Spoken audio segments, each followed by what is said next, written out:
महारानी अहिल्याबाई, बोले अहिल्या महारानी की।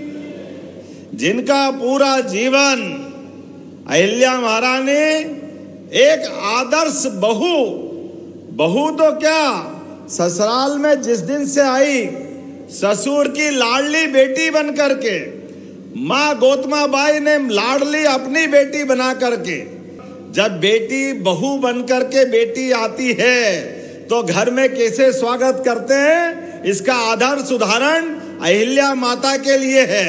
अहिल्या माता जब होलकर साम्राज्य में आती है बहू बनकर, तो सास गौतमा बाई उस समय के 18 करोड़ रुपए की राशि, जो पूरे देश में सबसे ज्यादा किसी महिला के पास थी, वो सारी की सारी राशि अपनी बहू के हाथ में दे करके आशीर्वाद देती है। जोरदार अभिनंदन करो ये ऐसी सास और बहू के लिए।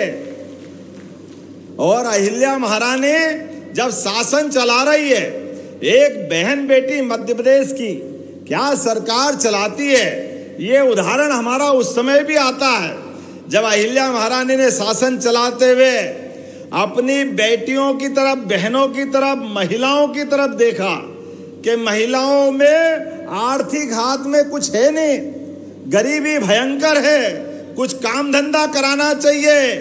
तो अहिल्या महारानी ने महेश्वर से राज्य चलाते हुए दक्षिण भारत, कहाँ, हैदराबाद, बेंगलोर, रामेश्वरम, वहां से कारीगर बुला करके अपने मालवा और निमाड़ की बेटियों के लिए साड़ी बनाने का काम, सिखाने का काम बुनकर के माध्यम से कराया।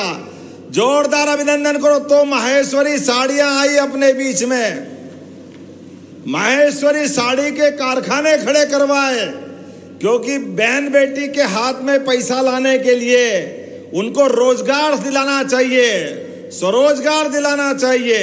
नारी सशक्तिकरण के अद्भुत काम उन्होंने किए और शासन चलाया। तो कैसे चलाया कि अहिल्या महारानी के स्वयं के बेटे ने गलती की, एक ही बेटा था, लेकिन गलती की तो उस बेटे के लिए कहा कि मैं शासन की सर्वोच्च कुर्सी पे बैठी हूं, इसमें सभी बेटे बेटी मेरे बराबर है, मैं किसी में भेदभाव नहीं करूंगी।